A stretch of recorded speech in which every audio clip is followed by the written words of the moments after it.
Assalamualaikum warahmatullahi taala wabarakatuh. Kaifa halukum jami'an? Apa khabar semua? Bersama saya Syahril Azhar bin Gablaan, Guru Q-Minds. Jadinya hari ini saya ingin kongsikan kepada kamu semua tentang satu tajuk yang asas tetapi sangat penting dalam bahasa Arab, iaitu mubtada' wal khabar.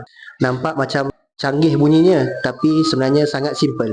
Okey, apakah itu mubtada' dan khabar? Jadi mubtada' ni adalah subjek, benda ataupun manusia yang mana permulaan bagi ceritanya.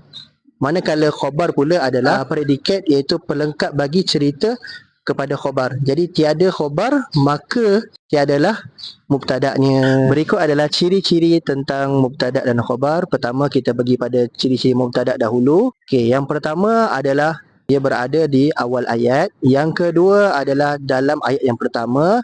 Yang ketiga adalah subjek ataupun benda.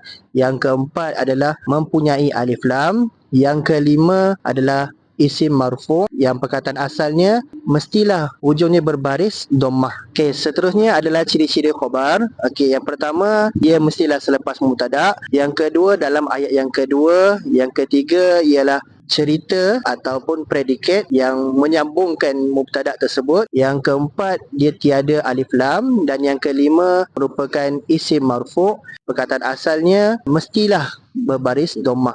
Kita tengok contoh supaya kita senang nampak, iaitu al-madrasatun kabiratun.